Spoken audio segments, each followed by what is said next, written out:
everybody, and welcome to another episode of the Tacoma Cyclist. I'm here by myself today since the Boogeyman doesn't do much talking during our videos, though he does make an appearance several times in this video. Today we're going to be doing a quick breakdown of this race. This is the Pacific Raceways, the first one of the season. It's kind of a mix between a crit and a circuit race. It's a closed circuit, about 2 miles, and some days we do hills, some days we do flat nights. But today we're joining in the second lap of this, mostly because I forget to hit record on my camera before we started rolling the race. So I did start recording. Now you see right off the bat here there's a big gap opening up. There's a reason for that. It wasn't that I was trying to go slow or be sluggish, but you'll see why right now. There goes the Boogeyman right there.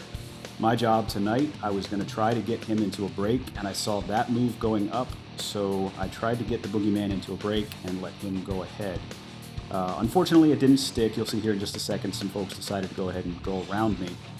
I was trying to control the pace at the front of the chase group, hoping that the kid could get away into a break, because on a night like tonight, it would stick. So just FYI, this is kind of a mixed category race. The way they do this race is they do 4-5 open, and that includes men, women, and juniors, and then they do Cat 1, 2, 3, and then they do a masters race on this. So all 3 fields are on this 2-ish mile course at the same time. And you'll see in a little while we actually get neutralized by a break from one of the other fields. So in this case we actually have 6 juniors under the age of 18. We have 3 or 4 collegiate racers who are just some seriously strong dudes. And we have 2 or 3 women in the field as well. And overall I think we had 28 racers in this field. Overall, a very strong night. This was hill night. Usually I love hill night because the pack shatters right off the bat, and you have maybe 5 or 6 people that take the front, and then the rest of the pack is gone. That wasn't the case this time. Out of the 28 people, on the first lap, I think we lost maybe 10 of them, but the rest of the 18 kind of stayed around. Maybe 1 or 2 would get shelled here or there. There was a small wreck, and I'll show you that coming up here in a second. There was actually a couple small wrecks tonight in this race, which is unfortunate, but it does happen. So, right now I'm sitting on the wheel of a guy. You can see he's got a Team USA kit on that. It's because he's a Team USA elite triathlete, and this kid is strong. This guy's name is Jivan. He is one heck of a dude. Nice guy and just a hell of a racer. Strong legs, and he can just pull all day. And he liked to do these attacks on the downhill. But this is a downhill attack followed by an uphill surge, and I'm not worried about downhill attacks. They don't tend to stick. I tried my fair share of them last year on these hill night races, and they just don't stick, because the moment we get on the uphill, people that carry momentum through that uphill have no problem just drilling it right past whoever tried to do the attack. But you see we've got some pretty good speeds coming in the downhill sections here, especially since there's actually some really rough pavement through there. They fill that in with concrete to make it a little bit less rough, but it's still pretty brutal, and there's been some good wrecks in those places before. Now you're about to see why it is that this is called hill night, and that's because particularly when the track is wet, or well, if they just schedule it as hill night, we'll go down the backside of the track instead of doing the straightaway, and that's because the straightaway section can get pretty slick. It's a drag strip, and there's some rubber and some treatment down there, and when it gets wet it becomes a little ice rink. So as you come down the backside of this track, you encounter these little hills as you come up, and unfortunately the little counter on the bottom left here that tells us what the percentage is a little bit off. It's just kind of not picking up peaks and stuff.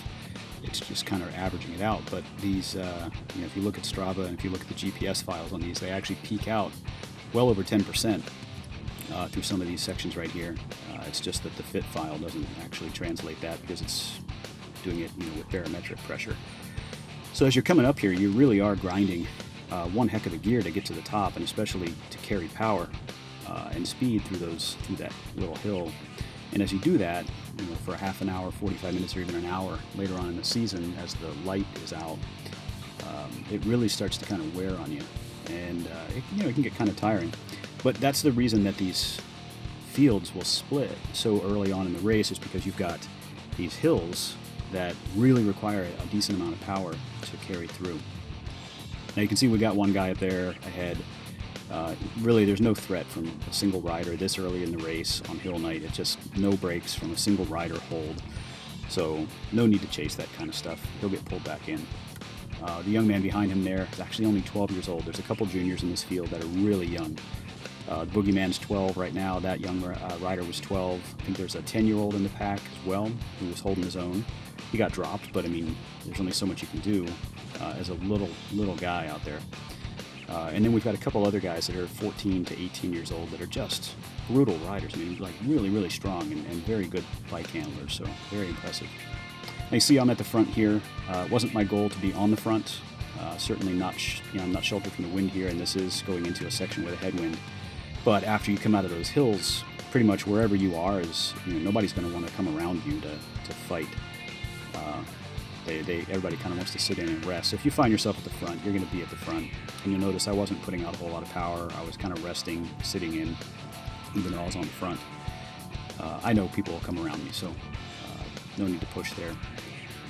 So sitting in here, I'm starting to kind of work my way into the line, but the headwind is coming from the right. It's really off at like that 1 o'clock position, so I was finding it kind of funny last night that people were lining up in a straight line.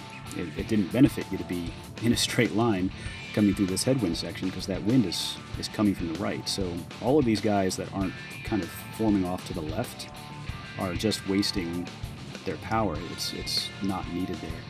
And you can see we're having to put out a decent amount of power going into this wind as it is, 300, 400 watts, just to kind of keep the speed up. This was not one of those areas where you want to fight headwinds.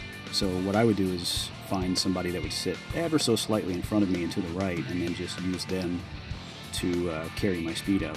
Now that guy right there that just shot off the front, don't know who he is. I haven't raced with him before. Not trying to call him out here, but he was kind of being a little bit reckless last night, being a little bit overly aggressive. This is not the race for, nobody here wants to end up in the hospital. And you'll see later on there's a couple places where he really forces his way in the lines that he shouldn't have. And I was trying to talk to him while we were riding and told him, hey man, that's not your line. He was literally pushing me, physically pushing me out of my own line. And I said, that's not your line to take, man. He said, why not? I was like, well, because I don't want to go to the ER tonight, and I don't think you do either. But it happens, racing is rubbing, I guess is the expression. But frankly, on races like these, this is a practice race. There's no reason to end up in the hospital over that. Now, like I said, these are practice races, but the organizers of this race have done a really good job of getting these onto the USAC calendar. So every other race in the series, and they race these every Tuesday night from the end of March all the way into August and September. Every other race is actually a USAC sanctioned race, and those can get pretty aggressive. Otherwise, it's just for series points, and you can win things like Girl Scout cookies and socks and coffee. I'm always happy to win those things. Free Girl Scout cookies taste way better than the ones you pay $5 a box for. So again, you can see we're hauling some rear end down this. It's not super fast, but we did actually at one point in the night, I think on the first lap, which unfortunately I don't have on video, we actually hit something like 43 miles an hour. And you can see the Boogeyman there cooking it. He's using Junior's restricted gearing, so he's only got a 52/14, and he had to spin out at about 145 RPM to actually keep that speed and power up. Same with the kid right in front of him. That is also a junior. That's I think a 14 or 15-year-old kid who's just an absolute beast and a nice kid at that too. But this is about halfway through the race here, and you'll start noticing that people get tired. And I'm very happy that the pack was as small as it is this night, because you'll see, and I think maybe coming up here in just a moment, you'll see that as people start getting tired, they don't really make smart choices, or they don't keep good lines, and you can see them start suffering. This gentleman right here in front with the stripe down the middle of his back, also a nice guy, but you could tell he was really suffering here. Stayed on his wheel for a bit, probably a little longer than I should have, because I noticed he was suffering. But I wanted to see what was going on, and again, I didn't want to fight at the front, so I get myself in a position where I'm behind him, and well, you'll see what's going on. So I think he's really struggling. I think after this lap he fell off. There's the Boogeyman, and the Boogeyman was smarter than me. He said, you know what, I see this guy is kind of struggling. I'm going to go ahead and go around him. And same with the other junior there. and then this guy from Midier, who's a pretty big dude, so he's easy to get some shelter behind. But you'll see here in just a second, again, people start struggling. There's a small false flat here after that, pretty nasty climb, and I didn't get around this dude. But the line starts, you can see he's kind of ducking and weaving in there. Body positioning, the bobbing all over the bike is telling you, hey, I'm suffering here. I'm not going to make it much longer. I should have been smarter and jumped around this guy a little bit sooner. But as soon as I realized, oh man, this guy's letting that gap open up, I knew that I had to get around him, or I was going to be really fighting headwinds here just to stay with that group. And I didn't want to, again, a big break like that, that's, half a dozen guys or more up off the front. If I don't get around this guy soon, that break's going to stick. They're just going to keep it, and I don't want to be on the wrong side of the split. So I put out a little juice here just to get back up to that pack. Nothing major. Not really burning any matches here. I just wanted to go ahead and close that down. And I wound up, in the process of doing that, I wound up dragging some of the pack with me, which is totally cool. I think we did shell maybe 2 or 3 dudes off of this in this move here. But what was really impressive is almost all of the juniors stayed with this pack at the end here. Now you can see the Boogeyman having a little hard time following that little separation up there, so I hollered at him to get on my wheel and brought that back, and he did just that. He hopped on my wheel, played it real smart. You can see whatever kind of break there is there, it's closing back down. And the reason that there was actually even a break in the first place is it was a preem lap, so people kind of bumped up the power a little bit. Preem tonight was like a bag of coffee, so nobody was fighting for it super hard. This is exactly what I'm talking about. I'm on this dude's wheel right here, and this guy just literally comes over and slams into me. And I'm like, no, man, that's not your line. And he's like, why not? This is ridiculous. He's forcing his way in. Cool. If you want to kind of work your way in, even be a little aggressive about it, that's one thing. But coming over and just kind of slamming into you, that's not cool. I don't appreciate that at all. We're out here to have fun. We're not out here to hurt each other.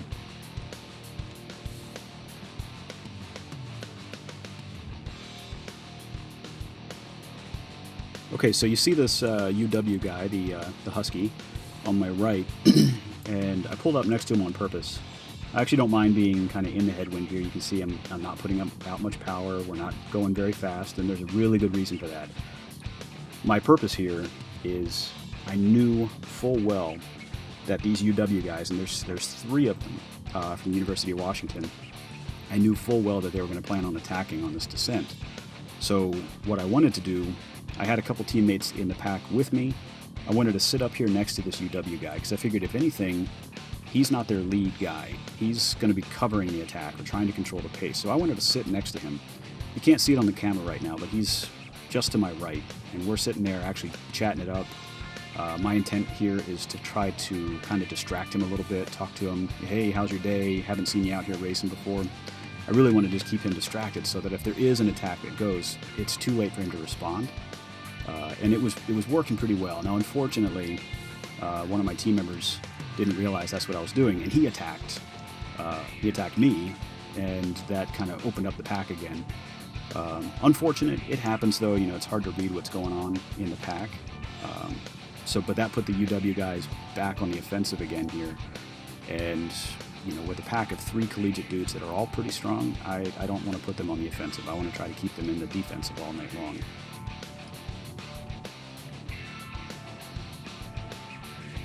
The good news on this one, though, even though my teammate attacked on that one, and he was really doing it, I talked to him afterwards, and he said he was just trying to roll his momentum to get down the hill as fast as he could so he could avoid hitting his brakes, and that makes perfect sense. The good news is, though, the attack never really happened on this lap around the hill, so it was fine. And you can see people are kind of getting a little bit tired here, so there's maybe a little bit less gas going up this hill. And you can see by my power right here, it's not that steep. You can kind of cruise and get sucked into somebody else's draft, and you don't even have to work.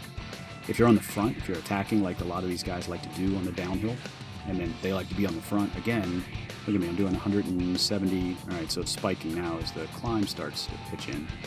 But, you don't have to work that hard. The guys on the front are working. He's probably putting out 600, 650. Well, now that he's launching a little bit, maybe even more than that. So, being on the front on these climbs doesn't really help. And again, he's kind of gassing himself right here. It looks like he's getting a little bit of a break.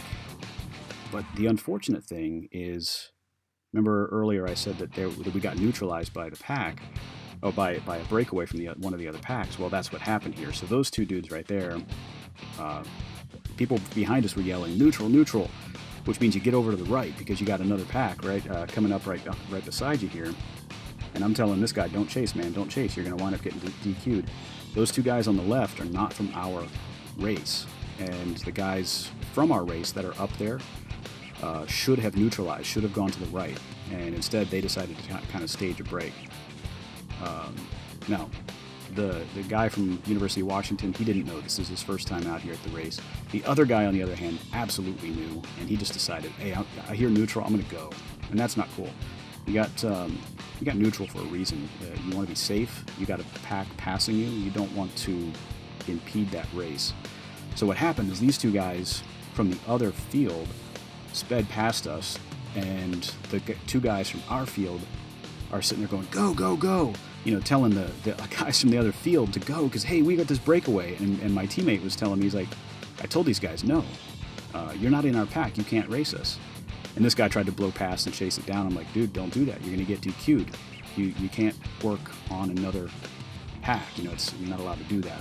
So the idea is, it's kind of a gentleman's agreement here as to when you call it back on, when you go from being neutral back to having the race being on.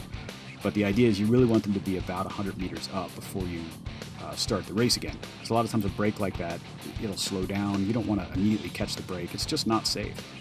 So in a minute here, you'll see the guy from the University of Washington. He realizes, oh man, I chased a neutral that I shouldn't have chased, and he actually falls back into the line, whereas the other guy doesn't.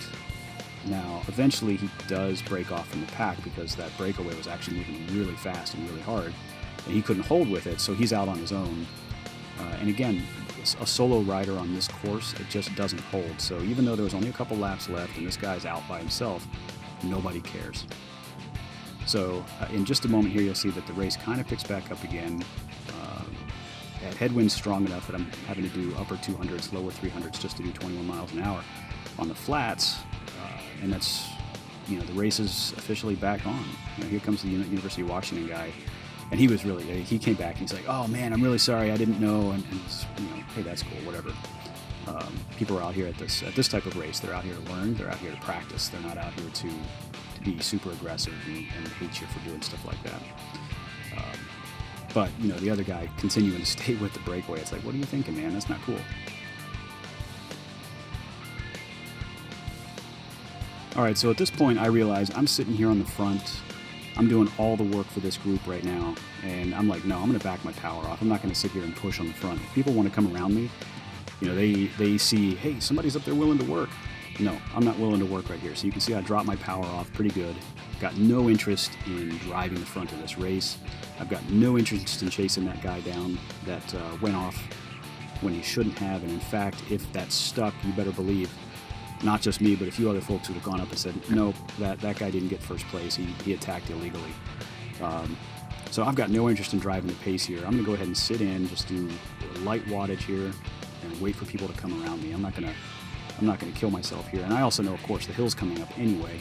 So if I just kind of coast a little bit, you can see I'm letting my power just come off there. There's no reason for me to fight and work. I want to be the smarter rider, not the harder rider here. So I'm just kind of backing it off. It's a little bit of a downhill with a tailwind. People will come around me just fine. So that's exactly what happens here. People decide, hey, this guy's going slow. I don't want to be stuck behind this tool. So in about 2 seconds here, you see people just start to come around me. Well, they come up beside me. How about that? And as soon as, of course, it levels out, that's when people's momentum carries them through. I'm a relatively light guy. I only weigh about 145 pounds right now, so descending at super high speed, if I'm not going to put out tons of power, any dude that's bigger than me is just going to blow right past me, and that's exactly what happens. So as soon as we start to hit these hills, there you go. There's the big guy from Medier. There's the aggressive kid that was kind of ticking me off. A couple of my teammates right there, and then that junior who was just killing it that night. And here comes the Boogeyman, spinning out, going crazy. And if I'm putting out, 400 watts here, what's the Boogeyman doing? That's just insane. And this is really our final climb here for the night. And I wasn't really sure if I wanted to attack here or if I just kind of wanted to sit in. If I attacked, I thought, well, these collegiate guys and really some of these younger guys, the Boogeyman was putting the hurt on me. So some of these younger guys, they probably could have chased down any attack that I do.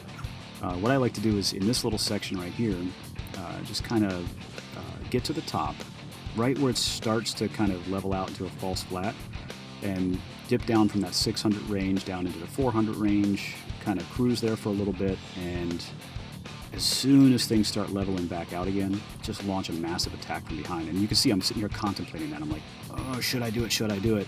And really, I just changed my mind. I'm like, you know what? No. This is the last lap. Any attack that I do, it's going to be countered, and then I'm going to wind up getting dropped like a sack of potatoes off the back here. And, I'm not going to finish well. So instead, I decided, all right, I'm just going to go ahead and pull myself back up. Not going to try to the attack. There's that young man. That kid's like 10 years old, and he was out there killing it. He did get dropped, but man, he was just, I'm so glad to see the youngsters out there like this. All right, so we're coming around the final bend right before the 200 meters. I'd love to say that I sprinted awesome and took a win. I didn't. My goal tonight was to make sure I was positioned well and focus on positioning. And I'm sitting here thinking, all right, this UW kid, he's going to get it. He's going to get it. I'm going to stay on his wheel. And I think that he was really focusing on getting his other man up there. And so I'm sitting here, and on the audio, if I let the other stuff play out, you hear me yelling, go, go, go, go, go. And he's not going. He's not going at all. So I'm like, crap, I'm going to have to go around this guy. I was hoping to surf his wheel. And then, I notice, oh, man, we're 200 meters out, and there's still like 10 dudes up in front of me. I'm not going to sprint for 10th place. I'm not going to sprint for 9th place. But I still I'm like, you know what? I want to overtake this UW guy. I at least want to beat one of the collegiate dudes. So right about here, I decided, okay, I'm going to go ahead and I have a chance to go ahead and overtake him. I'm still only sprinting for a top 10 finish, but okay, whatever. And just as we get to the line, I overtake him. So I was really happy with that. But my goal was to work on positioning for sprints. Didn't quite get there, but at least I know what I did wrong, and I'm going to learn from that for future races. So that's my breakdown of this race. I'll try to put a couple more up here, and especially I'll try to show those where I really focus on positioning and quality sprints, or because I'm not a sprinter, I'm a climber, so I really want to work on getting in the right place at the right time. So stay tuned for more of those. Again, thanks for tuning in to Tacoma Cyclist, and we're out of here.